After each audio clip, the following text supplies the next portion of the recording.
கர்த்தாவே உம்மை ஸ்தோத்திரிக்கிறோம். கர்த்தாவே ஸ்தோத்திரிக்கிறோம், ஸ்தோத்திரிக்கிறோம், ஸ்தோத்திரிக்கிறோம், ஸ்தோத்திரிக்கிறோம், ஸ்தோத்திரிக்கிறோம். எல்லா வாயில திறந்து ஸ்தோத்திரம் கொஞ்ச நேரம் ஸ்தோத்திரம். கர்த்தாவே நீ நல்லவர், நல்லவர், நல்லவர், நல்லவர், நல்லவர், நல்லவர், நல்லவர், நல்லவர். ஆண்டவரே இரக்கம் நிறைந்தவரே, மனதிற்கும் உடையவரே, மாற்றம் நிறைந்தவரே, சர்வ வல்லவரே, ராஜா, சர்வ சிருஷ்டிக்கு எஜமானரே, காண்பவரே, காப்பவரே, எல்ஷடா, எல்ரோயி, உயர்ந்த கண்மலை, கோட்டையின் துருவம், பலன மரணமானவரே, ஸ்தோத்திரிக்கிறோம், ஸ்தோத்திரிக்கிறோம், ஸ்தோத்திரிக்கிறோம், சோத்திரம், சோத்திரம், சோத்திரம், சோத்திரம், சோத்திரம், சோத்திரம், சோத்திரம். ஆண்டவரே துதிக்கிறோம், துதிக்கிறோம், துதிக்கிறோம், துதிக்கிறோம், துதிக்கிறோம், துதிக்கிறோம். ஆண்டவரே இந்த நல்ல நாள் காலை வேளையில் ஆண்டவரே உடைய சமூகத்தில் கூடி ஆராதித்து துதிக்க கர்த்தாவே வந்திருக்கிற ஆண்டவரே ஒவ்வொருவரையும் கண்ணோக்கி பாருங்க ஆண்டவரே. இந்த நாள் உம்முடைய நாள் ஆண்டவரே, நாங்கள் உம்முடையவர்கள் ஆண்டவரே. இந்த நாள் உங்களுக்காக ஆண்டவரே உம்முடைய நாம மகிமைக்கு ஏதுவாக நாங்கள் உங்களுடைய சமூகத்தில் கூடி வந்திருக்கிறோம் ஆண்டவரே. உங்களுடைய சுயத்தினால் அல்ல ஆண்டவரே, சுய எண்ணத்தினால் அல்ல ஆண்டவரே, ஆவியில் ஜெபிக்க ஆண்டவரே, முழு ஆத்மாவோடு ஜெபிக்க ஆண்டவரே, முழு பலத்தோடு ஜெபிக்க எல்லா கரங்களை தட்டி ஸ்தோத்திரம் பண்ணுவோம். ஸ்தோத்திரம், ஸ்தோத்திரம், ஸ்தோத்திரம், ஸ்தோத்திரம், ஸ்தோத்திரம்.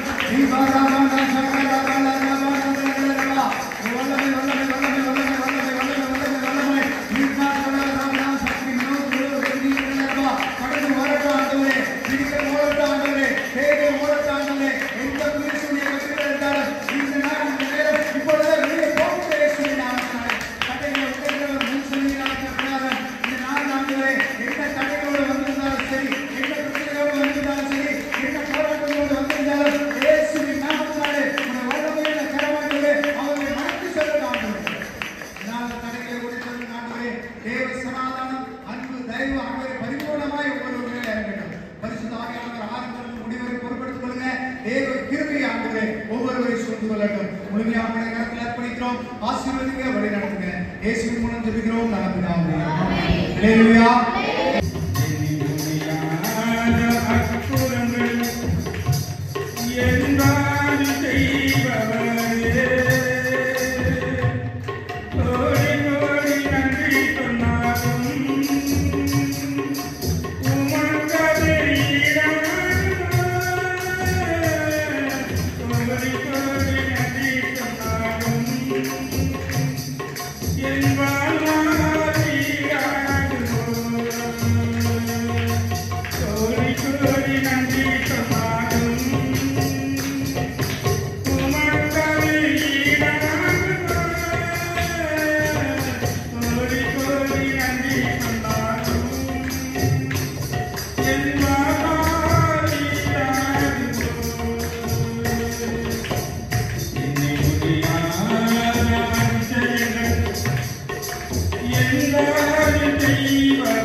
சந்தோஷமா இருக்கு.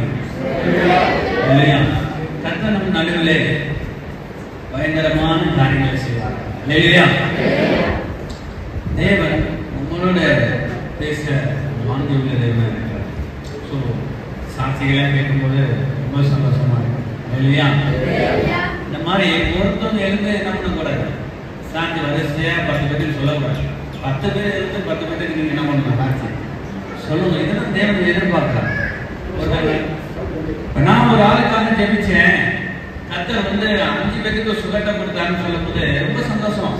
ஆனா இதுதான் ஆண்டவர் உங்ககிட்ட என்ன பண்றாரு, எதிர்பார்க்கிறார். நீங்க ஜெபிக்கும் போது கர்த்தர் என்ன பண்றாரு, இந்த அற்புதங்களை அவர் செய்ய வல்லவராக இருக்கிறார். ஸோ இருக்கிற இடங்களிலே நம்ம தலைகளை தாழ்த்தி தெய்வமே என்னோடு நீங்க பேசுங்க. இங்க இருக்கிற ஆண்டவரே நான் நல்லப்பா, நீங்க பேசுங்க, நீங்க பேசுங்க, நாங்கள் கேட்கிறோம். பரலோகத்தின் தேவனே, இந்த அருமையான மதியான வேலையை இந்த கருத்தை நாங்கள் ஒப்புக் கொடுக்கிறோம். பரிசுத்த ஆவியானவரே, எங்களுக்குள்ள நீ வாசம் பண்ணி கொண்டிருப்பதற்காக நன்றி. இடங்களிலே நீ உலாவி கொண்டிருப்பதற்காக நன்றி. நீ சர்வ வியாபியாய் இருப்பதற்காக நன்றி. எங்கும் நிறைந்திருக்கிற தேவன் எங்கள் மத்தியிலே நீ இருப்பதற்காக நன்றி சொல்லி நாங்கள் துதிக்கிறோம், ஸ்தோத்திரிக்கிறோம். இந்த வேலையில வார்த்தையை முக்கியத்துவப்படுத்துகிறவர், வார்த்தையை அனுப்பி மகிமைப்படுத்துகிறவர், வார்த்தையினாலே சுகப்படுத்துகிற தெய்வம். இந்த அருமையான மதியான வேலையில உங்களுடைய வார்த்தை ஜனங்களோடு என்னோடு கூட நீ பேசும்படி நாங்கள் செபிக்கிறோம். இயேசுவின் நாமத்தில் பிதாவே, ஆமென். அல்லேலூயா. மத்தேயு சுவிசேஷம் 4ஆம் அதிகாரம் 23ஆம் வசனம் நான் வாசிக்கிறேன். பின்பு இயேசு கலிலேயா எங்கும் சுற்றி நடந்து அவர்களுடைய ஜெப ஆலயங்களில் உபதேசித்து ராஜ்யத்தின் சுவிசேஷத்தை பிரசங்கித்து ஜனங்களுக்கு உண்டாயிருந்த ஜனங்களுக்கு உண்டாயிருந்த அதை கண்டினியூ கொஞ்சம் வாசிங்களேன், 15 வாசிங்களேன்.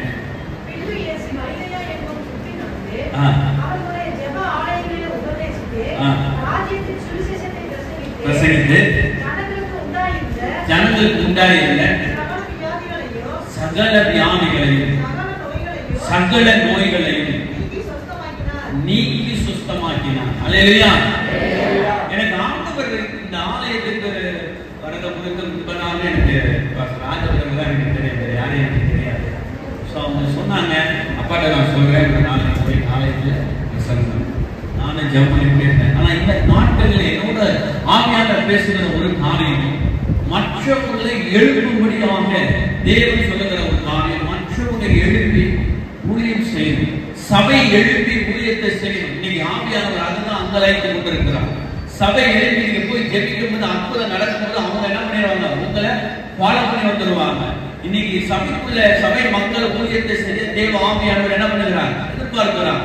இப்ப இன்றைக்கு ஒரு வார்த்தை உங்களுக்கு முன்பதாக நான் வைத்தேன். மத்தேயு சுவிசேஷம் 4ஆம் அதிகாரம். ஆமா, இதுல இயேசு ஃபர்ஸ்ட் செஞ்ச காரியம் என்ன அப்படின்னு சொன்னா, ராஜ்யத்தின் சுவிசேஷங்களை பிரசங்கித்தார். முதல் தேவன் அற்புதம் செய்யல. எந்த இடம் பாருங்க, எங்கே போனாலும் தேவன் அற்புதத்தை செய்யல. அவர் அற்புதம் அவரால் செய்ய முடியாம அல்ல. ஆனா முதல் காரியம் ராஜ்யத்தின் சுவிசேஷத்தை தேவன் என்ன பண்ணார்? பிரசங்கித்தார் பைபிள் சொல்லுகிறது. சோ தேவனுடைய சுவிசேஷத்தை நம்ம என்ன பண்ணணும்? முதல் சொல்லணும். இயேசு நல்லவர். அவரிடத்துல வர யாவரையும் அவர் என்ன பண்ணுகிறார்? சுத்தமாக்குகிறார். அவரிடத்துல வந்தீங்கன்னா அவர் உங்களுக்கு வேண்டியவைகள் எல்லாருக்கும் என்ன பண்ணுகிறார்? அவர் செய்ய வல்லமை உள்ளவராய் இருக்கிறார். அவரிடத்துல நீங்க கேட்கணும், எப்பேற்பட்ட சூழ்நிலைகளை என்ன பண்ணும்? மாறும். ஒருவேளை இன்னைக்கு நான் இங்க நிக்கிறேன், என் பேர் பாத்தீங்கன்னா உங்களுக்கு நோட்டீஸ்ல போட்டிருப்பாங்க, மணிஷன் போட்டிருப்பாங்க. நான் என் பேர் மணிகண்டன். எங்க அப்பா 17 வருஷம் ஐயப்ப கோயிலுக்கு போனவர். ஆமா, 17 வருஷம் ஐயப்ப கோயிலுக்கு போய் ஒரே பையன் மணிகண்டன் பேர் வச்சார். ஒரு 8வது படிக்கும்போது புதிய ஏற்பாடு கிதியோன் பைபிள் எல்லாருக்கும் தெரியும் நினைக்கிறேன். புதிய ஏற்பாடு ப்ளூ கலர் பைபிள் கொண்டு கொடுத்தாங்க 8வது படிக்கும்போது. ஸோ அந்த நம்ம தமிழுக்கு அதுக்கு கொஞ்சம் ஒரு டிஃப்ரெண்ட் இருக்கிறதுனால எனக்கு வாசி எழுத்துக்குட்டி வாசிட்டேன். அதனால எனக்கு ரொம்ப கஷ்டமா இருக்கு, பத்திரமா இருக்கு. வீட்டில் வச்சுட்டேன். ஒரு முஸ்லீம் தெருவில் நாங்கள் எல்லாரும் குடியிருக்கோம். ஸோ அந்த வீட்டுக்கு பக்கத்தில் ஒரு அம்மா, தேவனை ஆராதிக்கிற ஒரு அம்மா, வயசான அம்மா, ரொம்ப வயசு கிடையாது, 40 வயசு. அந்த அம்மா சொன்னாங்க, அந்த அம்மா வர்றாங்க, அந்த அம்மா அலையிலையான்னு கத்த ஆரம்பிச்சிடும். 5 மணிக்கு நமக்கு இனிமேல் தூக்கமே வராது, பக்கத்துல எல்லாம் பேச ஆரம்பிச்சாங்க. எங்களுக்கு கொஞ்சம் பயம். அப்போ பரவாயில்ல, நான் ஷார்ட்டா சொல்றேன். அப்போ அந்த தாயார் பார்த்தீங்கன்னா வந்து மெல்ல உட்கார்ந்து சொன்னாங்க, தம்பி நீங்க என்ன படிக்கிறீங்க? 8வது படிக்கிறோமா? இயேசு சுவாமியை நம்பு. இயேசு சுவாமிகிட்ட நீ நம்புனீங்கன்னா என்ன பண்ணுவாரு? நீ என்ன கேட்டாலும் அவர் செய்வார். இதுதான் சத்தியம். வேற எதுவும் பெருசாக இயேசு பற்றி சொல்லவில்லை. இயேசு பற்றி எனக்கு இயேசுக்கு சம்மந்தமும் கிடையாது. அந்த அம்மா சொன்ன ஒரு வார்த்தை, இயேசு சுவாமியை நீ நம்பு, அவர் எல்லாத்தையும் என்ன பண்ணுவார்? உனக்கு செய்வார். நான் பக்கத்தில் கட்டு எங்கள் அம்மாட்ட சொன்னேன், இந்த அம்மா இயேசுவை பற்றி சொல்றாங்க, என்ன மாதிரியா இருக்குன்னு. அவங்க என் கையில் எங்கள் அம்மாட்ட சொன்னாங்க, 2 மணி நேரம், நான் என்ன சத்தமா பேசுறேன், ஒரு 2 மணி நேரம் உன் பிள்ளைய சர்ச்சுக்கு அனுப்புமா. அந்த பையன் வந்து என்ன கேட்டாலும் ஆண்டவர் செய்வாரு. சரி, எங்க அம்மா சொன்னாங்க, சரி போயிட்டு தான் அவர் ஞாயிற்றுக்கிழமை போயிட்டு பாருங்க. நான் சர்ச்சுக்கு போற காலத்துல பாத்தீங்கன்னா கரெக்டா காணிக்கைப்பாட்டு தான் போவேன். சர்ச்சுக்கு காணிக்கைப்பாட்டு போகும்போது போய் உட்காருவேன். ஏன்னா நம்ம சொன்னது 2 மணி நேரம். காணிக்கைப்பாட்டு நேரத்துக்கு போய் உட்கார்ந்துட்டு என்ன பண்ணுவேன், முழங்கால் போட்டு அவங்க எல்லாம் காணிக்கைப்பாட்டு வந்து முழங்கால் போட்டு செய்தியாக ஜெபிப்பாங்க. அப்படியே இப்படியே இருந்து ஜெபம் தூங்கிடுவேன். செய்தியெல்லாம் முடிஞ்சது போறவங்க தட்டி எழுதிப்பாங்க. இதுதான் எனக்கு வேலை. அப்ப அந்த அளவுக்கு தெரியாது. ஸோ நாள் ஆனாச்சு. அவங்க என் பாசு பாடுவாரு. அந்த பாட்டை கேட்கும் போது நான் அவனோட சேர்ந்து பாட இந்த பாடல் இருக்கு, என்னால் மறக்கவே முடியாது. இந்த பாசு பாடுற பாடல் இன்னைக்கும் எனக்கு 98ல் பாடின பாடல் இன்னைக்கு எனக்கு என்ன பண்ண ஞாபகம் இருக்கு. இப்படி நான் பாட போகும்போது என்ன நடக்கும் அப்படின்னா 5 நிமிஷத்துல நடக்கிறதுன்னா ஆவியானவர் வேலையை சொல்லுவார். ஆவியானவருக்கு எனக்கு சம்பந்தம் தெரியாது, ஆவியான யாருமே எனக்கு தெரியாது. அப்ப யாரும் உள்ள இருந்து சொல்றாங்க, எனக்கு 5 நிமிஷத்துல நடக்க போறதெல்லாம் யாரும் சொல்றாங்க. அப்படி யாரு அப்படி ஃப்ரெண்ட் கிட்ட நான் சொல்லுவேன், இது எனக்கு கொஞ்ச நேரத்துல நடக்க பாரு. எப்படா நீ சொல்ற அப்படின்னா எனக்கு தெரியாது. அப்போ இதுதான் என் ஆரம்ப நிலை. பாருங்க, நம்ம சொன்னாங்க இயேசு சுவாமியை நீ நம்புனீங்கன்னா அவர் உங்களுடைய வாழ்க்கையை மாற்றுவார்கள். இயேசு சுவாமியை சொன்னா நம்ம மாற்றுவார் அப்படின்னு சொன்னாங்களே. நான் 12 வருஷமா வாடகை வீட்டில் இருக்கிறேன். ஏசப்பா சொந்த வீட்டுக்கு போவதுக்கு எங்களுக்கு உதவி செய்யுங்க அப்படின்னு சொன்னோடனே ஜஸ்ட் 1 வீக் தான் நடந்த வேண்டின உடனே அப்பா கூட பிறந்தாங்க இருக்கிறாங்க. அவங்க இடத்தை பிரிச்சு எங்க சொந்த இடத்துக்கு என்ன பண்ணாங்க, கத்தை கொண்டு போனாங்க. பாருங்க, 1 வீக் தான் நான் ஆண்டவரிடத்துல வேண்டேன், ஏசப்பா சொந்த இடத்துக்கு என்னை கொண்டு போங்க. நம்ம வாடகை வீட்டுல வாடகை கொடுத்துட்டு இருக்கோம் 12 வருஷமா. எங்களுக்கு சொந்த வீட்டுக்கு எங்களை கொண்டு போங்க. 12 வருஷமா கஷ்டப்பட்டோம். ஆண்டவரிடத்துல சொல்லி ஜெபித்த போது ஒரே ஒரு வாரத்துக்குள்ள என்ன பண்ணாரு, கத்தை கொண்டு போனாங்க. பிரைஸ் தி லார்ட், ஹல்லேலூயா. அப்போ ஆண்டவருக்கு இதை ஏன் உங்களுக்கு சொல்றேன் அப்படின்னா, அன்பானவர்களே, தேவனிடத்துல பாரபட்சம் இல்லவே இல்லை. இப்ப இவங்களுக்கு செய்யணும், அவங்களுக்கு செய்யக்கூடாதுன்னு அப்படி இல்லை. தேவன் எல்லாருக்கும் ஒரே மாதிரியா இருக்கிறார். எப்படி இருக்கிறாரு சொல்லுங்க, தேவன் எப்படி எல்லாருக்கும் எப்படி இருக்கிறாரு? ஒரே மாதிரி இருக்கிறார். அப்ப தேவன் நீங்க கேட்டீங்கன்னா கண்டிப்பா செய்வாரா, செய்ய மாட்டாரா? செய்வார். அப்போ எத்தனையோ பரிசுத்தவான்களுக்கு தேவன் அற்புதம் செஞ்சிருக்கிறார். இதே வெள்ள கோயில ஒரு ஊழியக்காரர் எனக்கு தென்னில இருந்து ஒரு ஊழியக்காரர் நண்பர் ஒருத்தர் இருக்கிறாங்க, பேர் சொல்ல விரும்பல, போன் பண்ணி பேசுறாங்க. என்ன அப்படின்னு சொன்னா, ஒரு ஊழியக்காரருக்கு உடம்பு முடியல, அவங்களுக்காக ஜெபிக்கணும் அப்படின்னு. சரி ஜெபிப்போம். நான் இரவு ஜெபங்களை முடிச்சுட்டு வந்து படுத்திருந்தேன். அது கொஞ்சம் நேரம் கழிச்சு நான் ஏற்றிருக்கும் போது பாஸ்டர் கூப்பிட்டு என்ன பாஸ்டர் சொல்லுங்க பாஸ்டர் அப்படிங்கும் போது இந்த மாதிரி என்னுடைய நண்பருக்கு வர முடியல, நீங்க ஜெபிக்க முடியுமா? கண்டிப்பா ஜெபிக்கலாம் அப்படின்னு. இப்போ அவருக்காக அந்த நபர் எனக்கு கூப்பிடுறாரு. அவரே எனக்கு தெரிஞ்சவர் தான். அவங்க வந்து வெள்ளக்கோயில் பாஸ்டர் கூப்பிட்டு பேசும்போது பாஸ்டர் வந்து உடம்பு முடியல, நெஞ்சு வலிக்குது. இவர் சொல்லும் போது பாத்தீங்கன்னா அது வந்து செய்வனையா இருக்கு. இவர் சொல்லிக்கிட்டே இருக்கிறாரு. ஆதியார் சொல்றாரு இவருக்கு செய்வனை வச்சிருக்கிறாங்க. சொல்லி ஜெபம் பண்ணிட்டே இருக்கிறேன். ஜெபம் முடிச்சுட்டு பாஸ் ஆயிடுச்சு, உங்களுக்கு அந்த வலி நார்மல் ஆயிடும். செய்தான் பிரச்சனை. நீங்க இந்த ஆவியை எதிர்த்து நீங்க என்ன பண்ணணும்? என்ன பண்ணணும்? பைபிள் சொல்லுது பிசாசுக்கு எதிர்த்து இல்லைங்க. அதுக்கு முன்னாடி ஒரு வசனம் சொல்லுது. அதுக்கு என்னன்னா தேவனுக்கு கீழ்ப்படிந்து பிசாசுக்கு நீங்க என்ன பண்ணணும்? எதிர்த்து நிற்க. அப்போது அவன் உங்களை விட்டு ஓடி போவான். தேவனுக்கு நம்ம கீழ்ப்படிந்து நடக்கிறோம்னா பிசாசு ஓடணும்னா தேவனுக்கு நம்ம கீழ்ப்படிந்து நடக்கணும். அப்போதான் பிசாசு நம்மளை விட்டு என்ன பண்ணணும்? நம்ம வழி தாறுமாறா இருக்கும் போது பிசாசு நமக்கு என்ன பண்ணாது? பயப்படாது. பவுலையும் தெரியும், இயேசுவும் தெரியும், நீ யாரும் சொல்லி என்ன பண்ணுது? அவங்க வெறுமையா வசனத்தை உருவி அனுப்பிட்டு இருக்கு. அப்போ பிசாசுக்கும் தெரியும், தேவனுக்கும் தெரியும் நம்ம நிலை என்னன்னு. அப்போ நம்ம நிற்கும் போது பரிசுத்தத்தோடு நின்று பிசாசுகளை என்ன பண்ணணும்? வரட்டும். சோ ஆண்டவர் இன்றைக்கு நம்மகிட்ட எதிர்பார்க்க தேவனுக்கு நீங்க கீழ்ப்படி வேணும், பிசாசுக்கு நீங்க என்ன பண்ணணும்? எதிர்த்து நிற்கணும். சோ இந்த பிசாசுகளை கல்யாணம் பண்ண பயப்பட வேண்டிய அவசியம் இல்லை. தேவன் நமக்கு என்ன பண்ணியிருக்கிறான்? அதிகாரத்தை கொடுத்து அத்தாரிட்டியை கொடுத்திருக்கிறார். ஆனா நீங்க அதை எடுத்து பயன்படுத்தும் பொழுதுதான் அது நடுநடு. தேவன் ஒன்றென்று பிசாசுகள் என்ன பண்ணுகிறான்? நடுநடு நிற்கிறேன் அப்படின்னு பைபிள் சொல்லுது. பிரியமானவர்களே, இந்த தாய் சொன்னாங்க நீ ஜெபம் பண்ணு, நடக்கும். ஜெபம் பண்ணு. ஒரே வாரத்துல சொந்த இடத்துக்கு போக உதவி பண்ணா, கொட்டாய் போட்டோம், தளத்தை போட்டோம், வீடுக்குள்ள போனோம், 2000 போய் குடியேறணும். சோ கர்த்தர் நடத்துறவரா? அது மாத்திரம் இல்ல, ஷார்ட்டா நான் உங்களுக்கு சொல்றேன். பாஸ்போர்ட் எடுத்து 1.5 வருஷமா வீட்டுல வச்சிருக்கேன். அப்ப 1.5 வருஷமா நான் சொல்லணும்னா ஓப்பனா சில விஷயங்கள் பேச முடியாது. அதனால என்னுடைய வழிபாடுகள் எல்லாம் கொண்டு போய் வழிபாடு வாசத்தலங்கள் எல்லாம் கொண்டு போய் காலில் வச்சு ஜெபம் பண்ணி ஜெபம் பண்ணிக்கிறேன். வச்சு கும்பிட்டுலாம் வந்தோம். அது பேர் சொல்ல விரும்பல. அப்போ பாருங்க, 1.5 வருஷமா ஒரு காரியம் நடக்கல. ஆனா ஆண்டவரிடத்துல சொன்னேன்.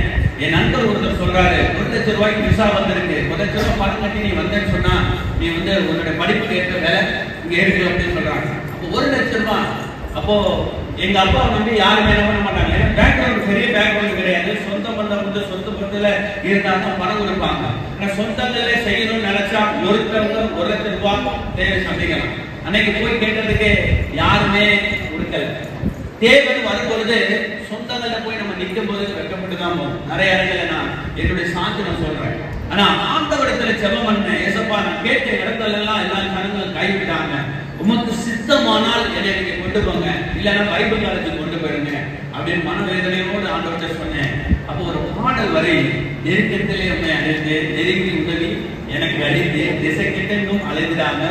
அப்போ அந்த வரியை சொல்லி நான் ஆண்டவரிடத்துல நான் பாடுறேன். அந்த வரியை சொல்லி பாடும்போது ஆண்டவர் அப்படியே அந்த பிரசன்ஸ் வந்து இறக்கும்போது ஒரு சமாதானம் உள்ள வந்துச்சு. ஒரு அந்த நாள்ல பத்திரிக்கை வைக்க வராது, வீட்டுக்கு வராது, சொந்தக்காரர் கொட்டா எப்படியே கரையா பிடிச்சி சாஞ்சி இப்படி ஒரு முருங்கை மரத்தில் இருந்துச்சு. வெளியிலே இருந்து பத்திரிக்கை வச்சுட்டு போனாங்க. நான் பார்த்தேன், ஏசப்பா இப்படி வீடு இருக்குது, வீட்டுக்குள்ள கூட வந்து எங்களை மதிச்சு பத்திரிக்கை வைக்கல, வெளியே இருந்து போறாங்க. ஆனா இவங்களோட நல்ல நிலைமையில எனக்கு வைங்கப்பா அப்படின்னு சொல்லி நான் ஜெபித்த பொண்ணு ஆண்டு சொன்னாரு. நிச்சயமாகவே ஒரு நம்பிக்கை என்ன பண்ணாரு? வீட்டு போகாது. 1.5 வருஷம் ஒன்னும் ஆகலைங்க. ஆண்டவரிடத்துல ஜெபிக்க ஆரம்பிச்சு, ஏசப்பா நீங்க என் வாழ்க்கையில நன்மை செய்யுங்க. அவரை எந்த அளவுக்கு நம்ம நம்புறோமோ, கிட்டத்தட்ட 1 லட்சம் ரூபாய்க்கு மேலேயே தேவன் சந்திச்சு பாரி தேசத்துக்கு நீ கர்த்தர் அனுபவம். அல்லேலூயா. உங்களோட வாழ்க்கையில எது வேணாலும் நடக்காம இருக்கலாங்க, கர்த்தர் நம்புறவங்க செழிப்பான். பைபிள் சொல்றாங்க. அப்போ தேவனை நீங்க நம்பி பாருங்க. எந்த அளவுக்கு நீங்க நம்புறீங்களோ அந்த அளவுக்கு அவங்களுடைய வாழ்க்கைகள் வெளிப்படும். அப்போ எந்த அளவுக்கு உங்களுக்கு நம்பிக்கை. ஐயா சொன்னாங்க, நான் ஆயில வச்சு ஜெபம் பண்ணேன், எனக்கு கர்த்தர் என்ன பண்ண அந்த 1000 மூலமா அற்புதம் நடக்குது. அவர் மேல அந்த 1000 மேல அவருக்கு நம்பிக்கை அவ்வளவு இருக்கு. ஏன்னா பைபிள் வசனம் சொல்லுது, மூப்பர்கள் வந்து எண்ணெய் பூசி ஜெபிக்கும் பொழுது என்ன பண்ணுமா? அற்புதம் நடக்கும். உங்களை யாருக்கு சொன்னா இருக்கிறீங்க? யாக்கோபு கேட்கிறாரு. அப்ப கேட்கும்போது சொல்றாரு, அப்ப மூப்பர்கள் வந்து எண்ணெய் பூசி ஜெபிக்கும் போது என்ன பண்ணும்? அற்புதம் நடக்கும். நீதிமான் செய்யும் ஜெபம் மிகவும் பலனுள்ளதா இருக்கு. அப்ப நீங்க ஆமா ஆண்டவர்கிட்ட கேட்கறது எப்படி இருக்குன்னா, அந்த ஆள் சொல்றாங்க கர்த்தரிடத்துல ஒன்றே கேட்டேன், அதே நானே எப்படி இருக்கு. அப்ப அதுதான் நானும் ஆண்டவர்கிட்ட பிடிச்சுக்கொள்ளணும், ஜெபிக்கணும். அன்பானவர்களே, நீங்க எந்த அளவுக்கு ஜெபிக்க ஆரம்பிக்கிறீங்களோ அந்த அளவுக்கு வல்லமை வெளிப்படும். நீங்க எந்த அளவுக்கு தேவனுடைய வாஞ்சையா இருக்கிறீங்களோ அந்த அளவுக்கு தேவனுடைய மகிமையை பார்க்க முடியும். அப்போ சும்மா வந்து ஒரு விஷயம் நடக்காது. இப்ப சொன்னாங்க 5 சாட்சி சொன்னாங்களே, அவங்க எந்த அளவுக்கு ஜெபிச்சிருக்கணும். நான் அதுதான் யோசிச்சேன். சும்மா அங்கிட்ட போய் ஜெபம் பண்ண அற்புதம் நடந்தது வாய்ப்பே இல்லை. அதுக்கு அவங்க விலைத்திரை கொடுக்கணும், அதுக்கு நேரம் ஸ்பெண்ட் பண்ணணும். தேவன் சும்மா எதுவுமே செய்யறதில்லை. கேத்தலின் குடும்பம் என்ற ஒரு பெண்மணி அமெரிக்க தேசத்துல சுவிசேஷகர், யூடியூப்ல போட்டு அடிச்சு பாருங்க. அந்த தாயை யாருக்கும் ஜெபிக்க மாட்டாங்க. வந்து அவங்க அப்படி வந்து இந்த ஸ்டேஜ்ல வந்து நிற்கும் போதே அநேகர் சுகப்பட்டு இருக்குவான். பென்னிகின் என்கிற தேவ மனிதர் உங்களுக்கு தெரியும் என்று நான் நினைக்கிறேன். தெரியுங்க, யூடியூப்ல போட்டு பாத்தீங்கன்னா தெரியும். பென்னிகின் பார்த்து அவங்க தாயாருடைய ஊழியத்தை பார்த்து மிரண்டு போய் இருந்தாங்க. யார் தலையிலும் யார் மேலும் கை வைக்கல. அந்த பெண்மணி வந்து நிற்கும் போது கை வந்து காலை பார்த்தீங்கன்னா இந்த கால் நொறுங்கின காலு, இந்த கையெல்லாம் அப்படி எலும்பெல்லாம் ஒண்ணும் இல்லை, இப்படியே தொங்குமா. ஒரு வீல் சேர்ல பெண்ணிகின் கொண்டு போய் அந்த அம்மாவை கொண்டு போய் நிப்பாட்டி இருக்கிறாரு. ஒரு கூட்ட ஜனம், நல்லான கூட்ட ஜனம். இந்த அம்மா வந்து நிற்கும் போது தேவ பிரசன்னம் கடந்து போகும்போது இந்த கால் சரியானது, இந்த கை சரியானது. இந்த அம்மா ஏற்கனவே ஆராதிக்க ஆரம்பிச்சுட்டாங்க.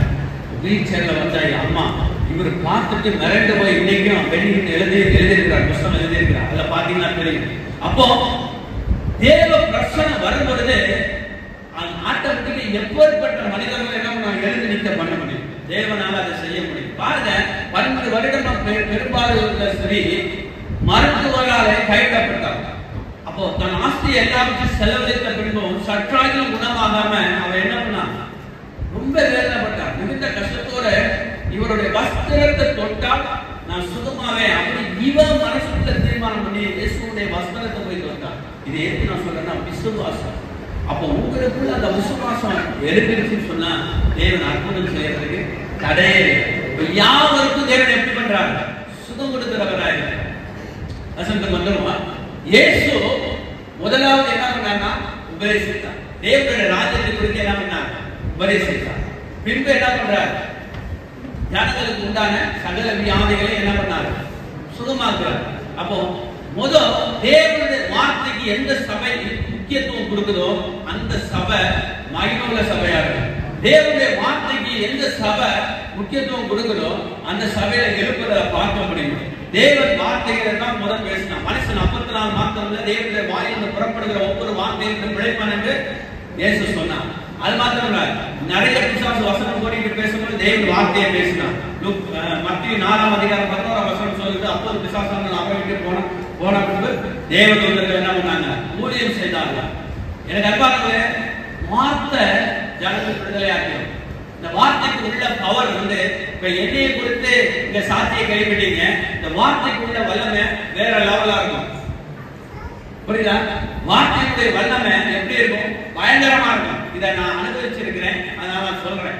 எனக்கு ஒரு சகோதரர் சொல்றாரு, அவர் பாத்தீங்கன்னா SCDCல ஒரு செக்கரா இருக்கிறாரு. SCDC தமிழ்நாடு அரசுல செக்கரா இருக்கிறாரு.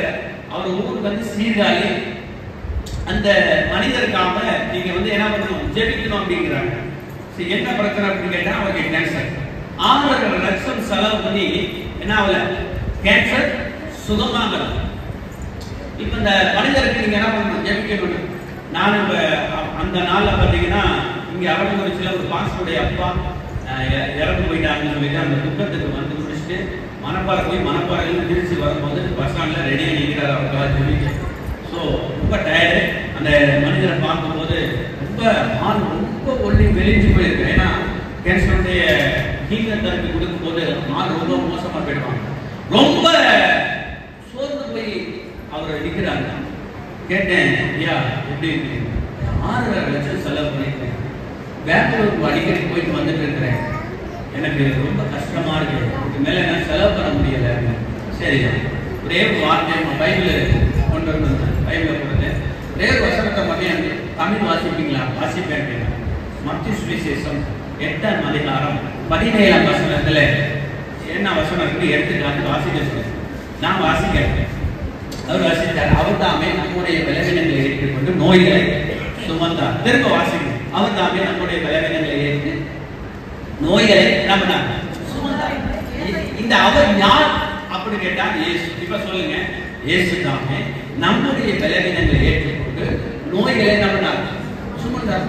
அவர் சுமந்துட்டாரா இல்லையா? 2025 வருஷத்துக்கு முன்பு நாங்க சுமந்தாரா இல்லையா? அப்ப நீங்க சுமக்கணும்னு எழுதிருக்காங்க இல்ல, அவர் நிறைவேற்றி முடித்தார். நியாயப்பிரமாணத்தை எல்லாம் என்ன பண்ணார்? நிறைவேற்றி முடித்தார். இயேசு எல்லாம் முடிந்தாயிற்று பிதாவை நோக்கி சொன்னாரா இல்லையா? சொன்னாரா இல்லையா? உங்களை கேட்கிறேன். அப்போ இந்த வியாதி என் சரீரத்துல இருக்கிறதுக்கு அதிகாரம் இருக்கா இல்லையா? இல்ல. இயேசு சுமந்தாரு, நான் சுமக்க தேவையில்லை. உண்மைதானே? ஆண்டவரே என் பலவீனத்தை ஏற்றுக்கொண்டதுக்காக நன்றி, நீர் என்னை சுகப்படுத்தினதுக்காக நன்றி, என் நோய்களை சுமந்து கொண்டதுக்காக நன்றி, நீர் என்னை சுகப்படுத்தினதுக்காக நன்றி. உங்களால் எத்தனை முறை சொல்ல முடியுமோ சொல்லுங்க. ஒரு நாளைக்கு அப்படின்னு எவ்வளவு வேணாலும் சொல்லலாமா? சொல்லுங்க. ஃப்ரீயா இருக்கிற டைம்னா இயேசுவே என்னை என் பலவீனங்களை ஏற்றுக்கொண்டதுக்காக நன்றி, என் நோய்களை சுமந்ததுக்காக நன்றி சொல்லுங்க. சொல்லிட்டே இருங்க. அடுத்த செக்கப் போகும்போது இந்த கேன்சரை இருக்கிறதுக்கான அறிகுறியே இருக்காது. அவங்க போனாரு, அடுத்த செக்கப் போனாரு, கேன்சரே இல்லையா அப்படின்னு சொல்லி சொன்னாங்க. அப்போ அந்த 6.5 லட்சம் செலவு பண்றதுக்கு முன்னாடி பாருங்க, பின்புதான் அந்த இயேசுவை பத்தி தெரிஞ்சிருக்கிறாங்க. ஆனா அவர் சொன்னாரு, நீங்க வாசிக்கிற பைபிளை எனக்கு கொடுங்க, நான் வாசிக்கணும் அப்படின்னு சொன்னாரு. இப்ப அவரை காட்டி அவங்க மனைவியில் நிறைய வாசித்து கொண்டிருக்கிறாங்க. அல்லேலூயா. ஏன் 6.5 லட்சம் செலவு பண்றாங்க? மருத்துவத்துக்கு செலவு பண்றது முக்கியம் இல்ல, அவங்க அலைச்சலுக்கு மன உளைச்சலுக்கு போய் நிக்கணும். ஒவ்வொரு விஷயமும் ரொம்ப சாதாரண விஷயம் கிடையாது, உயிர் பயம். ஆனா தேவன் அவங்களை விடுவித்தான். அவங்க வேதத்தை வாசிக்கிறாங்க, இன்னைக்கு அவங்க இயேசுவை நம்புறாங்க. அப்ப நீங்க சொன்னா சார் தேவன் செய்ய மாட்டாரா? வசனம் தெரியும், உங்களுக்கு வார்த்தை தெரியும், வார்த்தையின் வல்லமை தெரியும். இயேசு சொன்ன பொழுதுல அவர் சுகமானாலும் இருக்கு. கானானிய ஸ்திரியோட பிள்ளைக்கு பிசாசு பிடித்திருந்தது. தொடர்ந்து இயேசுவை தொந்தரவு பண்ணிக்கொண்டே வரா. சீசர் கூட மன இறங்குறாங்க. இயேசுவே தாயார் ரொம்ப தூரமா வந்துட்டு இருக்கிறாங்க. இயேசு சொன்னார், பிள்ளை நான் அப்பத்தை எடுத்தேன்னா நம்முடைய நாய்க்குட்டி போட மாதிரி. அவர் சொன்னா, மெய்தான், நான் நாய் தான். தன்னை சொன்னார், மெய்தான் ஆண்டவரே, மேஜையில இருந்து துணிக்க விழமே, அது நாய்க்குட்டிகள் தீங்கும் அல்லவா, சிந்திரத நாய்க்குட்டி தீங்கும் அல்லவா, அது மாதிரி நினைச்சுக்கீங்க. இயேசு சொன்னார், இது ஒரு சிறிய விசுவாசம். பெரிய விசுவாசம் எந்த இடத்துல இருக்குதோ அந்த இடத்துல தேவ வல்லமை வெளிப்படும். எபிரேயர் 11:6 சொல்லுது, விசுவாசம் இல்லாமல் இருப்பது தேவனுக்கு பிரியமா இருப்பது கூடாத காரியம். ஏன்னா தேவனை கேட்கறதுக்கு அவர் பலன் அளிக்கிறார் என்பதை நீங்க என்ன பண்ணணும்? விசுவாசிக்க வேண்டும் பைபிள் சொல்லுது. அப்ப தேவனை நான் தேடினா நிச்சயமா எனக்கு பதில் உண்டா இல்லையா? உண்டு. நான் தேவனை கேட்கிறேன், இந்த நபருக்கு சுகம் உண்டாகும் சொல்லி கொடுப்பாரா கொடுக்க மாட்டாரா? கொடுப்பார். நான் ஒரு நபர், நீங்க ஒரு இடத்துக்கு போறீங்க, யாருக்கா ஜெபிக்கணும், நீங்க சர்ச்சுக்கு போறீங்க, நல்லா தெரிஞ்சுங்க, நீங்க சர்ச்சுக்கு போற நபர் உங்களை பார்த்து ஒருத்தவங்க கேட்கிறாங்க, எனக்கா ஜெபிக்க முடியுமா? இப்ப ஆவியானவர் நீங்க சொல்லுங்க, ஏசப்பா இவங்க கேட்கிறாங்க, நான் ஜெபிக்க போறேன், நான் ஜெபிச்சுட்டு வர்றேன், சுகம் கொடுக்கறது கொடுக்காத உங்க வேலை அப்படின்னு சொல்லிட்டு வந்துருங்க. ஆண்டு சுகத்தை கொடுத்துருவார். அவங்க சொல்லுவாங்க, நீ போற கோயிலுக்கு நானும் வரமா? கண்டிப்பா சொல்லுவாங்க. நீ போற உங்களுக்கு கோயிலுக்கு. துபாய் தேசத்துல ஜெயபுரத்துல ஒரு தம்பி சொல்றான், என் ஃப்ரெண்டு தான், அவன் சொல்றான், முஸ்லிம் இஸ்லாம் பையன், நீ உங்க ஆண்கள்ட்ட எனக்கு ஜெபிக்க முடியுமா? ஏன்னா லைசன்ஸ் எடுக்குன்னா 1 லட்சம் ரூபாய் ஆகும். துபாய் தேசத்துல ஒரு லைசன்ஸ் எடுக்க 1 லட்சம் ரூபாய் ஆகும். ஆனா பெயில் போடாமையே யாரையும் அந்த லைசன்ஸ் கொடுக்க மாட்டாங்க. பெயில் போட்டா கவர்மெண்ட்டுக்கு நிறைய வருமானம் வரும். ஆனா பெயில் போடாம ரொம்ப 100% தான் என்ன பண்ண முடியும்? பெயில் போடாம என்ன பண்ண முடியும்? இந்த லைசன்ஸ் வாங்க முடியும். இப்ப கேட்கிறான், நீ உங்க ஆண்டவரிடத்துல எனக்காக ஜெபிப்பியா? ஒருவேளை ஆண்டவர் எனக்கு செஞ்சாலும் அவங்க ஆண்டவரை நான் என்ன பண்றேன்? நம்புறேன். சரி, நான் உனக்காக ஜெபிக்கிறேன். ஃபர்ஸ்ட் டெஸ்ட் போறான், பாஸ் பண்ணிட்டான். 2வது டெஸ்ட் போறான், பாஸ் பண்ணிட்டான். 3வது டெஸ்ட் போறான், பாஸ் பண்ணிட்டான். லைசன்ஸ் கையில வாங்கிட்டான். அவன் சொல்றான், ஆண்டவர் உண்மை இல்லை. 5 முறை சொல்றாங்க. 5 முறை. நீங்க இஸ்லாமிய சகோதரர்களை குறித்து நான் பெருமையா நினைக்கிறேன். எந்த இடத்துலையும் துபாய் தேசத்துல நீங்க போய் பாருங்க, கோயில்லாம் பாருங்க, எந்த இடமா இருந்தாலும் அந்த தொழுகை நேரம் வந்துச்சுன்னா அந்த இடத்துல ஒரு மேட்டு மாதிரி வச்சு அவங்க என்ன பண்ணுவாங்க? தொழுக ஆரம்பிச்சிருவாங்க. அந்த பிள்ளைகளுக்கு குரான சொல்லிக் கொடுத்து காலையில பிள்ளைகள் அனுப்புவாங்க, மாலையில பிள்ளைகள் அனுப்புவாங்க. ஆனா பைபிளை சொல்லிக் கொடுத்து கிறிஸ்தவங்க நம்ம பிள்ளைகளுக்கு சொல்லிக் கொடுக்கிறோமா? இன்னைக்கு நமக்கு ரொம்ப முக்கியம். இயேசுவை குறித்து சொல்றாங்க, இவர் கல்லாதவராக இருந்து இவர் எப்படி இப்படி பிரசங்கிக்கிறார். யூதர்களை குறித்து வேறு சொல்லுது, யூதர்கள் 12 வயசுல 5 அம்மாமத்தை என்ன பண்ணணுமா? மனப்பாடம் பண்ணணும். எத்தனை வயசுல? 12 வயசுக்குள்ள இருக்கிற ஆகமா 5 ஆகமா மனப்பாடம் பண்ணணுமா? இன்னைக்கு யூதர்கள் தான் நம்பர் 1 இடத்துல இருக்கிறாங்க சயின்ஸ்ல. அப்ப தெரிந்து கொள்ளுங்க, எந்த அளவுக்கு நீங்க வேதத்தை மைண்ட்ல வச்சிருக்கீங்களோ, எந்த அளவுக்கு உங்க இதயத்துல தேவனுடைய வார்த்தையை வச்சிருக்கீங்களோ, எந்த இடத்துல நீங்க வெட்கப்பட்டு போக மாட்டீங்க. எந்த இடத்துல ஜெபம் பண்ணாலும் தேவன் பதில தருகிறவரா இருக்கிறார். எந்த இடத்துல ஜெபம் பண்ணாலும் தேவன் இறங்கி வருகிறவரா இருக்கிறார். தேவன் உங்களை கனப்படுத்துகிறவரா இருக்கிறார். எந்த இடத்துல போய் நீங்க இன்னும் ஜெபம் பண்ணாலும் வேதம் சொல்லுது, ஒருவர் எனக்கு ஊழியம் செய்த பிதாவானவர் அவனை என்ன பண்ணுவார்? கனம் பண்ணுவார். அப்போ அற்புதத்தை தேவன் செய்ய ஆயத்தமா இருக்கிறார். நீங்க ஜெபிக்க ஆயத்தமா? சொல்லுங்க, நீங்க ஜெபிக்க ஆயத்தமா? ஆனா எதிராக 11:6 தான் நீங்க மைண்ட்ல எப்படி வச்சுக்கணும். விசுவாசம் இல்லாம இருப்பது தேவனுக்கு பிரியமா இருப்பது கூடாத காரியம். ஏனென்றால் தேவனை தேடுகிறவர்கள் அவர் உண்டென்று பலன் அளிக்கிறார் என்று நீங்க என்ன பண்ணணும்? விசுவாசிக்க வேண்டும்.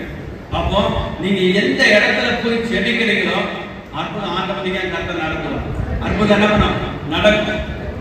அன்பானவர்களே, இப்படி கூட சொல்லிட்டே போகலாம். ஒரு ஈரோட்ல இருந்து ஒரு சகோதரர் வந்திருக்கிறாரு. அந்த சகோதரருக்கு ஒரு கெஸ்ட் வீட்டுக்கு வந்திருக்கிறாங்க. அவங்க வந்து கொண்டையில ஒரு கட்டி மாதிரி இருக்கு அப்படிங்கிறாங்க. சரி, இந்த கட்டியை எங்க போகணும் அப்படின்னா சென்னை பட்டணத்துல கேன்சருக்காக ஒரு இடம் சொல்றாங்க. அந்த இடத்துக்கு போய் என்ன பண்ணணும்? செக் பண்ணணும். அந்த செக் பண்ணி பார்த்தா என்ன பண்ண கேன்சரா வரக்கூடாதுன்னு சொல்லி ஜெபம் பண்ணிங்க அப்படிங்கிறாங்க. ஜெபம் பண்றோம். ஆனா அந்த கட்டி என்னன்னா கேன்சர்னு வருது. டாக்டர் சொல்றாங்க 4th ஸ்டேஜ். எத்தனை ஸ்டேஜ்? 4th stage. இவர் இனிமே என்ன பண்ண முடியாது. சாரி, தொண்டை இல்ல, வயிற்று பகுதி. இனிமே என்ன பண்ண முடியாது. இவருக்கு என்ன வேணாலும் கொடுத்துருங்க, இவர் ஆசைப்படுறது கொடுத்துருங்க. ஒரு பழைய வாயிலே இல்ல, வாய்ப்பே இல்லைங்க. என்ன பண்றாங்க? வாய்ப்பே இல்லைங்க. ஆனா இவங்க சகோதரனுக்கு ஒரு நம்பிக்கை. நல்லா தெரிஞ்சுக்கங்க, சகோதரனுக்குள்ள ஒரு நம்பிக்கை. இந்த பிரதர் ஜெபிச்சாரு. அப்ப என் மனசுக்குள்ள ஒரு சமாதானம் இருந்துச்சு. என்ன இருந்துச்சு? சமாதானம் இருந்துச்சு. ஆனா திரும்பி வந்து ஒரு முறை ஜெபிப்பாராம் அப்படின்னு சொல்லி கேட்கிறாங்க. அப்போ நானும் அந்த மனைவி போய் ஜெபிக்கிறோம். ஜெபம் பண்ணிட்டு அவங்க ஈரோட்டுக்கு போகிறாரு. இவங்க ஆஸ்பத்திரிக்கு போயிட்டாங்க. கேன்சர் வந்துருச்சு. இவங்க என்ன வேணும்? அவர் நான் இப்படிதான் நடக்கிறாங்க, இப்படிதான் நடக்கிறாரு, இவ்வளவுதான் நடக்க முடியும். ஆனா அவருக்கு கேன்சர்னு சொல்லல. ஆனா இவங்க எல்லாரும் வீட்டுல மறைச்சிட்டாங்க. மெல்ல ஸ்டெப் பை ஸ்டெப் தான் நடக்கிறாரு. இவங்களுக்காக ஜெபிக்க கேட்டாங்க. ஜெபம் பண்ணியாச்சு. அவங்க ஈரோடு போயிட்டாங்க. மறுபடியும் இவங்களுக்கு டேட் எழுதி கொடுத்துருக்காங்க. சென்னைக்கு வரணும். சென்னைக்கு போறாங்க. டெஸ்ட் பண்றாங்க. அந்த கேன்சர் இருக்கிறதுக்கான அறிகுறியே இல்லையா? டாக்டர் முடிஞ்சிருச்சு, அவ்வளவுதான் அப்படின்னு. சரி, இருந்தாலும் நீங்க வந்து ஒரு டேப்லெட் எடுத்துக்கீங்க அப்படின்னு சொல்லி கொடுக்குறேன். இப்ப ஜனவரி மாசம் எனக்கு ஒரு போன் வருது. இந்த மாதிரி இந்த பிரதர் வந்திருக்கிறாரு, உங்களை நேர்ல பார்க்கணுமா, நீங்க தயவு செஞ்சு வாங்க. நேரா போனா அவர் கொண்டாடியும் அவங்களும் மிஸ்ஸஸும் அந்த ஐயாவும் நான் தான் முதல் சொல்றேன் பேச விடாம 2 பேருக்கு சண்டை இருந்துச்சு. கத்த செஞ்ச அற்புதத்தை அவங்க சந்தோஷமா சொல்றாங்க. புரியுதா? நீ ஒண்ணு இல்லம்மா, நீங்க ஜெபம் பண்ணா இயேசு கேட்பார். வசனம் இருக்கா? இயேசுவே சொல்றாரு, பிதாவே நான் எப்ப ஜெபம் பண்ணாலும் அதை நீங்க கேட்கிறீங்க. யோவான் 11:42 சொல்றாரு, லாசர் எழுப்புவதற்கு முன்பதாக பிதாவே நான் எப்ப ஜெபம் பண்ணாலும் அதை நீ கேட்கிறேன். ஆனால் இந்த வார்த்தையை சொல்லுகிறேன், சுற்றி உள்ள ஜனங்கள் இதை அறியும்படிக்காக நான் சொல்லுகிறேன். தேவன் ஜெபத்தை கேட்கிறார். சங்கீதக்காரன் சொல்றான், ஜெபத்தை கேட்கிறவர். அவர் பேர் ஜெபத்தை கேட்கிற மானுஷமான யாவரும் இடத்துல வருவார்களாம். அவர் ஜெபத்தை கேட்கிறவர். நீங்க ஜெபிச்சு பாருங்க, அற்புதம் நடக்குதா இல்லையான்னு பாருங்க. கண்டிப்பா நடக்கும். வார்த்தை பிடிக்க பெருமிதமான இடங்களை வரும்பொழுது மத்திய சுவிசேஷம் 8ஆம் அதிகாரம் 17ஆம் வசனத்தை சொல்லுங்க. அவங்கள வாசிக்க சொல்லுங்க. இயேசு உன்னுடைய பலவீனத்தை சுமந்தா, இயேசு உன்னுடைய வியாதியை சுமந்தா, அதனால நீ சுமக்க தேவையில்லை. எனக்கு அன்பானவர்களே, ஒரு புதிய இப்ப பாத்தீங்கன்னா உண்மையை சொல்றேன், எங்க திருச்சி மாவட்டத்துல சிட்டிக்குள்ள இருக்கவங்களே படித்தவங்களுக்கு மத்தியில. ஆனா இப்ப கொண்டு போய் என் ஆண்டவர் போட்டிருக்கிற ஒரு ஊர் பாத்தீங்கன்னா பல்பட்டிங்கிற ஒரு கிராமத்துல கொண்டு போய் போட்டிருக்காரு. சுத்தமா படிப்பறிவே இல்லாம, நான் யாரையும் தப்பா சொல்லல, புரிந்து கொள்றதுக்காக சொல்றேன். சுத்தமா அவங்க என்னன்னா படிப்பறிவே இருக்காரு. ஒருத்தர் சொல்றாரு வந்து, என் சொத்தை எழுதி வாங்கிட்டாங்க சார், என் கையெழுத்து போட சொன்னாங்க, கையெழுத்து போட்டேன், சொத்தெல்லாம் வாங்கிட்டு போயிட்டாங்க, நம்பிக்கிறேன். எவ்வளவு எனக்கு வேதனையா இருக்கும். முதல் ஊழியர் என்ன தெரியுமா, பள்ளப்பட்டியில பிள்ளைகள் எல்லாம் கூப்பிட்டு அவங்க ப்ரீ டியூஷன் எடுப்போம். சபையுடைய வளர்ச்சிக்கு முதல் ஸ்டெப் நாங்க என்ன பண்ணோம், படிச்ச என் மனைவி படிச்சிருக்காங்களா கூப்பிட்டு நீ டியூஷன், அவங்க டியூஷன் எடுத்தாங்க. இப்ப சபையில படிச்ச பிள்ளைங்க இருக்கீங்களா, டியூஷன் ப்ரீ டியூஷன் எடுங்க, சபை வளரும். ஒரு நாள் சொல்லுங்க, இந்த மாதிரி சபையில ஒரு மீட்டிங் வச்சிருக்காங்க, இங்க பாஸ்டர் நீங்க வாங்க. அதுதான் முதல் ஊழியம். வந்தாங்க, முதல் நாள் வந்த கூட்டம் எவ்வளவு பேர் இருக்கும் நீங்க நினைக்கிறீங்க? போய் ஊழியம் செய்யல, ஒரு மாசம் சும்மா தான் இருந்தேன், ஜபம் தான் பண்ணேன். இந்த ஊருக்குள்ளே இறங்கலாம் ஒண்ணும் இல்லை, அந்த இடத்துல ஜபம் பண்ண ஒரு மாசம் சும்மா இருந்தோம். வெறும் டியூஷன் எடுத்தோம். ஒரு நாள் ஆண்டவர்கிட்ட சொல்லி, ஆண்டவரே இந்த ஜனங்களை நான் என்ன பண்ண போறேன், அழைக்க போறேன், இந்த ஜனங்கள் வரணும். எவ்வளவு பேர் வந்திருப்பாங்க நீங்க நினைக்கிறீங்க? சும்மா சொல்லுங்க. 50 பேர் வந்தாங்க. அந்த ஊருக்குள்ள நாங்க போய் அந்த ஊரை விசாரிக்கும் போது ஒரு வார்த்தை சொன்னாங்க, இந்த ஊர் ரொம்ப மோசமான ஊரு சார், நீங்க ஒண்ணுமே பேசிட முடியாது, எல்லாமே அடிப்பாங்க அப்படின்னு. இன்னைக்கு அந்த ஊர்ல நமக்கு நிறைய ஆதரவு கத்துறது இருக்கு. சர்ச்சைக்கு ஒண்ணுன்னா முதல் நிக்கிற கூட்டம் நிறைய இருக்கு அப்படின்னா, எந்த இடத்துல நமக்கு சத்துருவா அந்த இடத்துல நமக்கு ஆதரவு இல்லையா? தேவன் எப்படி தெரியுமா, கடையில சூழ்நிலை மாற்றுகிற மனோந்தரமான பகுதி. இங்கெல்லாம் நீங்க பக்கத்துல இருக்கு, இங்கிட்ட ஒரு 500 மீட்டர், இங்கிட்ட 500 மீட்டர் சென்டர்ல சர்ச் இருக்கு. ஆனா என்ன ஒண்ணு நாள் ஆளு சீக்கிரம் வரட்டாங்க. இப்பதான் ஒரு 2-3 வீடு வந்திருக்கு.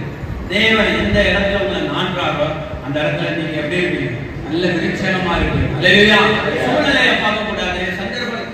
இன்னொரு விஷயம் சொல்றேன் உங்களுக்கு, ஒரு அருமையான வசனமும் சொல்றேன், அதே சமயத்துல ஒரு சாட்சியம் சொல்லிக்கிறேன். அப்போ நல்லா தெரிந்து கொள்ளுங்க, நீங்க வேத ரொம்ப முக்கியம், வார்த்தை ரொம்ப முக்கியம். வார்த்தை இல்லாம ஒண்ணுமே இல்லை.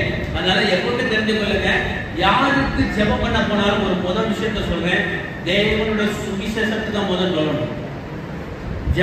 முதல் ஜபிக்கவே கூடாது, அந்த வேலையை செய்யவே செய்யாது. ஏன் சொல்றேன்னா, ஒரு ஊழியக்காரனா கர்த்தருடைய சமூகத்தில் சொல்றேன், ராஜ்யத்தின் சுவிசேஷத்தை இயேசு சொன்னா இங்குதான் சுகமாக்கணும். வசனத்தை மாறி நம்ம என்னைக்குமே அவங்க என்ன உயிர் போற கட்டமா இருந்தாலும் இயேசுவை பத்தி சொன்னாதான் அவன் நித்திய ஜீவனுக்குள்ள போக முடியும். புரியுதா? அப்ப தேவனுடைய சுவிசேஷத்தை முதலாவது சொல்லி பின்பு அவங்களுக்காக ஜெபம் பண்ணுங்க. கர்த்தர் அவங்களுக்கு என்ன பண்ணுவாங்க, விடுதலை கொடுப்பாங்க. பாருங்க, ஒரு எனக்கு தெரிஞ்ச ஒரு ஆசி மக்கள், அந்த மக்கள் சபைக்கெல்லாம் வர மாட்டாங்க. ஆனா பிரே நடக்கும்போது ஒரு வருவாங்க. அவங்க வீட்டுக்காரருக்கு 2 கிட்னி ஃபெயிலியர், கேஎம்சி ஹாஸ்பிட்டல் கொண்டு போய் பாக்குறாங்க. டாக்டர் என்ன சொல்றாங்க, முடியாது, டயல்ஸ் பண்ணியாகணும். டயல்ஸ் பண்ணா என் வீட்டுக்காரர் காப்பாற்ற முடியுமா அப்படின்னா நான் பண்றேன் அப்படின்னா, அதுக்கு நாங்கள் பேரண்டி இருக்க முடியாது, அப்ப நாங்கள் பண்ண முடியாது, வீடு கூடி போயிடாங்க. அப்ப திருவங்கடம் இருக்கிற சொல்லிக்கிற ஒரு ஆஸ்பத்திரியில ரொம்ப சீரியஸா இருக்கிறதுனால அங்க கொண்டு போய் வச்சு டயல்ஸ் பண்ண ஆரம்பிச்சிட்டாங்க. டாக்டர் சொல்லிட்டாங்க, பல்ஸ் ரொம்ப இறங்கி வருது, இது குறைக்க மாட்டாரு, உங்க சொந்தக்காரங்களுக்கெல்லாம் சொல்லியிருக்காங்க. எனக்கு முதல் போன் அடிக்கிறாங்க, தம்பி இந்த மாதிரிப்பா அப்பாவுக்காக நம்ம எவ்வளவு வச்சு பார்த்தாச்சு, பல்ஸ் இறங்கிடுச்சு, சொந்தக்காரங்களுக்கு சொல்லு அப்படின்னு சொல்லிட்டாங்க. நல்லபடியா கர்த்தர் எடுத்துக்கணும்னு சொல்லி ஜெபம் பண்ணீங்க அப்படின்னா. நீங்க சொல்றதுதான் எனக்கு தெரியும், நான் போய் அங்க பார்த்தது இல்லை. நான் டாக்டர் சொன்ன ரிப்போர்ட்டு, அவங்க சொன்ன வார்த்தை, நானும் சரி நல்லபடியா எடுத்துக்கணும்னு சொல்லி ஜெபிக்கிறதுக்கு துவங்கும் போது அந்த சொல்றாரு, நீ அப்படி ஜெபம் பண்ண, சுகத்துக்காக வாய ஆண்டவர் மாத்தலாம். ஆண்டவரே, இந்த தகப்பனுடைய கிட்னியை உயிர்ப்பு பல்ஸ் ஏறட்டும், இயேசுவின் நாமத்தினால டாக்டரோட ரிப்போர்ட்டை நான் கேன்சல் பண்றேன், மருத்துவ அறிக்கைகளை நான் கேன்சல் பண்றேன். ஜீவனோட இன்னைக்கு ஜீவனோட 1 வருஷத்துக்குள்ள ஜீவனோட இருக்கிறார். டாக்டர் சொல்லலாம், ரிப்போர்ட் சொல்லலாம், கர்த்தர் சொல்றாரா? அதாமே யார் வேணாலும் சொல்லலாம். நீங்க ஆராதிக்கிற தேவன் ஜீவனுள்ள தேவன், நீங்க ஆராதிக்கிற தேவன் அற்புதங்களை செய்கிற தேவன். நீங்க ஒரு வார்த்தை உங்களை நோக்கி வரலாம், அது உங்களை வாழ்க்கையை புரட்டி போடுற மாதிரி வரலாம். ஒரு 5 நிமிஷம் 10 நிமிஷம் வந்தீங்க, அப்போ நீங்க ஜெபிக்க வேண்டியது என்ன தெரியுமா? டாக்டர் சொன்னதல்ல, இயேசு உயிரோட இருக்கிறார், இயேசு உயிரோட இருக்கிறார். நீங்க அதை நம்பணும். நான் ஜெபித்தா இயேசு அதை என்ன பண்ணுவார், செய்வார். அப்போ உங்களுக்கு அந்த நம்பிக்கை என்ன பண்ணணும், வேணும். ஏன் நான் யாரு?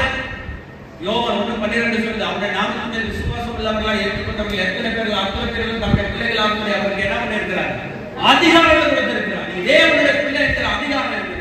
இந்த அதிகாரத்தை கேளுங்க, அப்பா நான் உங்க பிள்ளை ஜெபிக்கிறேன், அங்க ஜீவன் உண்டாகும். டாக்டர் ரிப்போர்ட்டை நான் கேன்சல் பண்ண, நீங்க ஜெபித்து பாருங்க, அற்புதம் நடக்குதா இல்லையா? கண்டிப்பா நடக்கும்.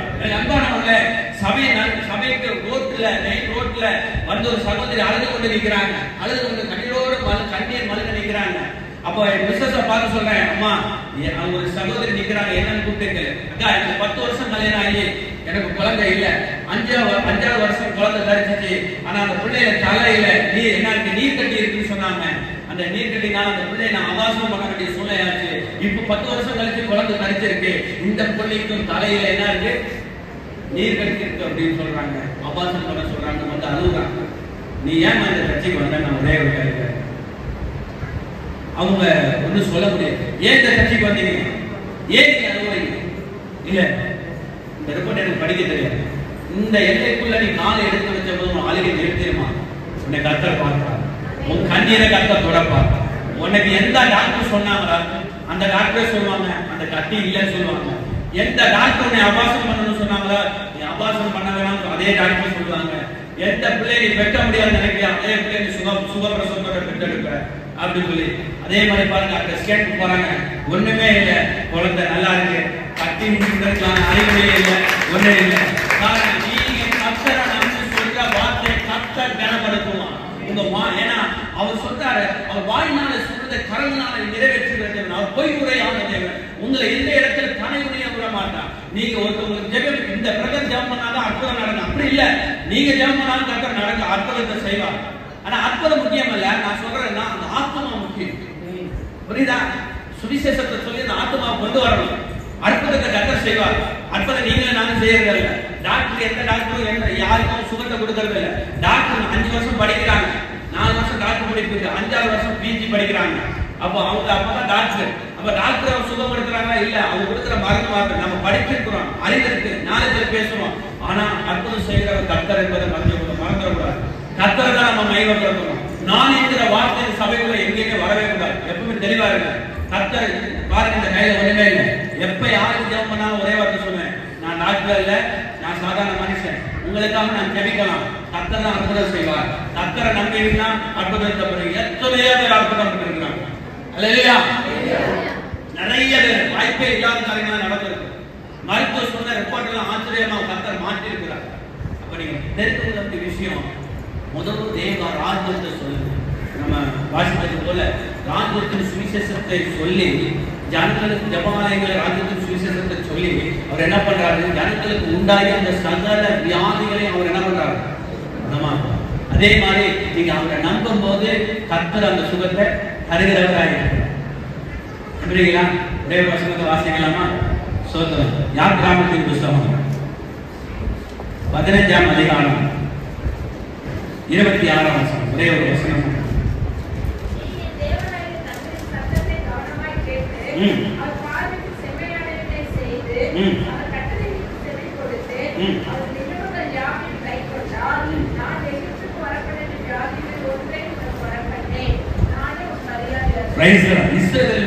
இஸ்ரவேல் ஜனங்களுக்கு 30 லட்சம் ஜனங்களுக்கு கர்த்தர் பரிகாரியா இருந்தார்.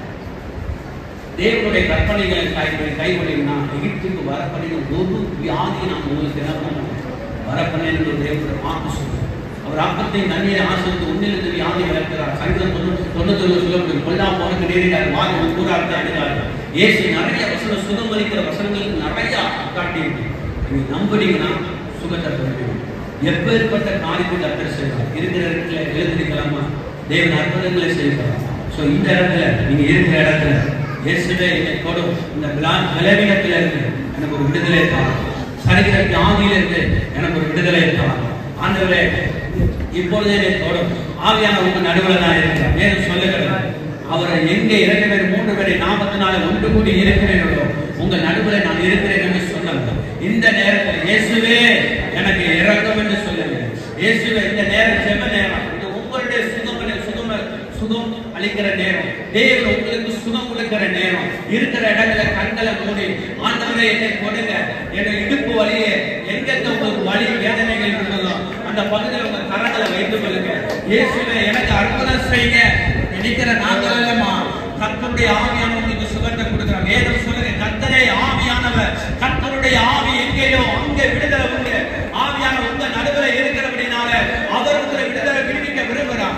அவர் உங்களை தொட விரும்புகிறார். உங்க பலவீனத்திலிருந்து ஒரு விடுதலை, உங்க சிறையிலிருந்து ஒரு விடுதலை. அவர் ஏசாயா 63:1 சொல்றாரு, கர்த்தருடைய ஆவியான என்மேலே இருக்கிறார் என்று சொல்லி இயேசு சொல்லுகிறார். அவர் இருதயத்தில் காயப்பட்டவர்கள், காயப்பட்டவர்கள், சிறைப்பட்டவர்கள் விடுவிக்கும், குருடர்கள் பார்வையும், தரித்திரருக்கு சுவிசேஷம் அறிந்தோம் நான் வந்தேன் இயேசு சொன்னார். உங்களுக்கு என்ன தேவை? இந்த நேரம் ஆண்டவரை பார்த்து ஜெபம் பண்ணுங்க. இயேசுவே எனக்கு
நீங்க ஜெபிக்கின்ற வேளை கர்த்தருடைய கரம் உங்க மேல இறங்கி வந்து கொண்டே இருக்கிறது.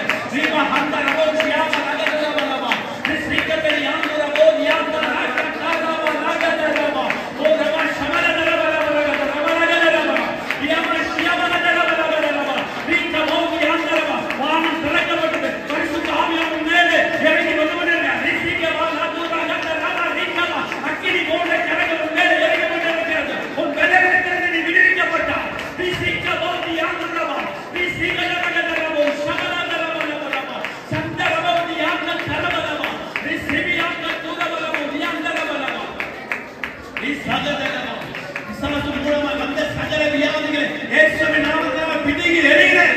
இசாசு பிள்ளைகளை தொடுவதற்கு அதிகாரம் கிடையாது.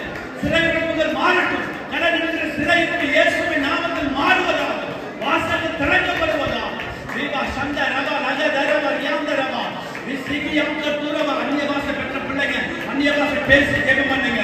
ரீமா சந்த ரவா நகதரவா யாந்தரவா தூரவா ரிஸ்ரிபியாந்தரவா ரவா ரியாந்தரவா ஷியாந்தரவா பலவீன உள்ளங்களை இயேசுவின் நாமத்தினால அந்த பலவீனங்கள் மாறட்டும். இந்த சிறையிருப்புகள் மாறட்டும். கடன் பிரச்சனைகள் மாறட்டும். உடைய கண்ணீர்கள் மாறட்டும். அப்பா உங்களுடைய துக்கங்கள் இயேசுவின் நாமத்தினால சந்தோஷமாய் மாறட்டும். இயேசுவின் நாமத்தினால பிள்ளைகளுக்காக ஜெபிக்கிறோம். அப்பா உமது நாமத்தினால அவர்களை விடுவிக்கிறேன். எல்லா பலவீனத்திலிருந்து இயேசுவின் நாமத்தினால விடுவிக்கப்படுவார்கள். ராஜா தாலா ஷபா ராஜா ராமா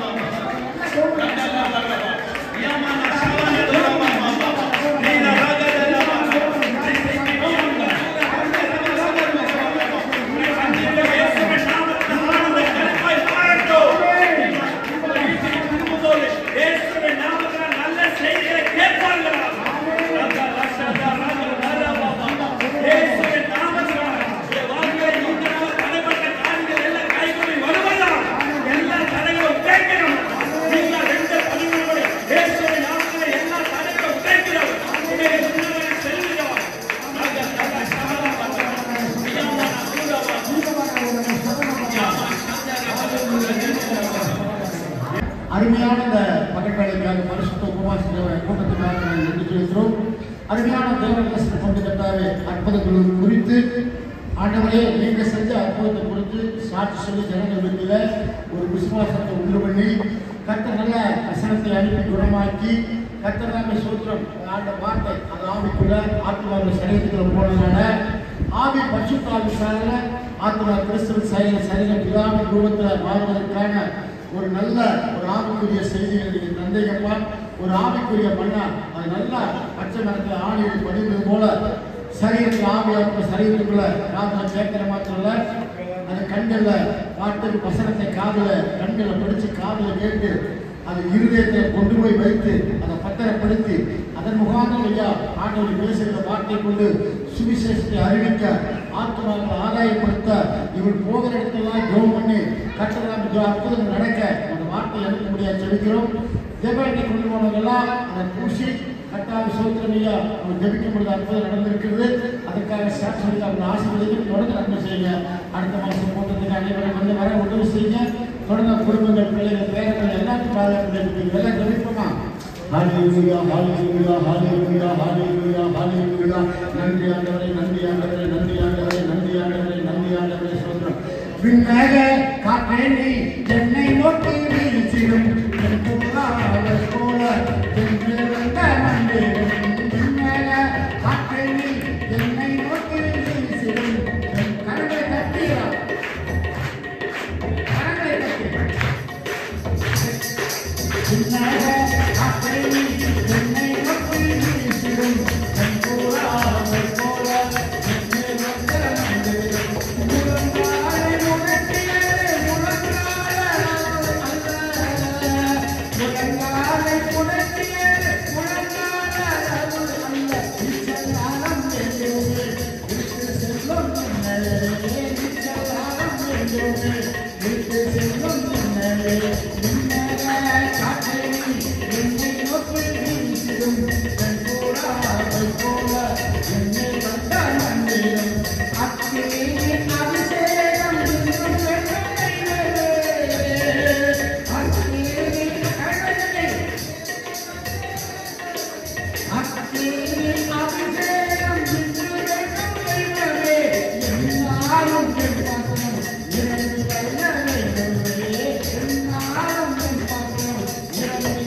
சுடுநீர் பட்டயத்தை வைப்பீராக. பகலில் பரிகரம்பு இரவை கிடக்கிற பயங்கரம் இருளில் நடமாடும் கொள்ளடித்து தப்புவிப்பீராக. ஒரு ஆமென் சொல்லுங்க. சோத்திரம் சோத்திரம் ஜெபிக்கும்போது ஆமென் சொல்லு. கர்த்தர் அப்படியே உண்டாக்குவார். சோத்திரம் ஆண்டவரே, சோத்திரம் ஐயா. என்னுடைய போக்கிலும் வரக்கிலும் தொலைதூரத்தை கட்டிடைக்கிற கூட இருக்கும்போதே நாங்கள் செபிக்கிறோம் ஐயா. தூரத்தை பாதுகாப்பு உண்டாயிருப்பதாக. எல்லா தீமைகளுக்கு இன்னைக்கு பாதுகாப்பீராக. இருக்கிறவங்க ரத்தம் பூசப்பட்டிருப்பதாக. ரத்த கோட்டைகளை மறைத்துக் கொள்வீராக. ஆண்டவரே, மேக ஸ்தம்பத்தில் பகல் அக்னி வழிநடத்துவீராக. ஆண்டவரே, சோத்திரம் ஒரு துஷ்டன் ஒரு வழியாக வந்தா 7 வழியாய் ஓடி போவானாக. வியாதிகள் மறைவதாக, வேதனைகள் மறைவதாக, கஷ்டங்கள் மறைவதாக, துன்பங்கள் மறைவதாக, கண்பரிசனை மறைவதாக, கண்பரிசனை மறைவதாக. கர்த்தாவே, அற்புதமே செய்வீராக. ஆத்மாவை ஊற்றுவீராக. எழுத திரும்பி தருவீராக. வேதத்தை வாசிக்க திரும்பி தருவீராக. பரிசுத்த ஆளுகை உண்டாயிருக்கக்கூடிய சொல்லிக்கிறோம் ஐயா.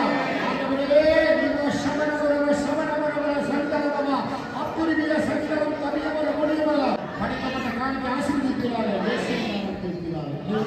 என் ஆத்மாவே என் முழுங்கவே, என் ஆத்மாவே கர்த்தர் செய்த எஜமானனே,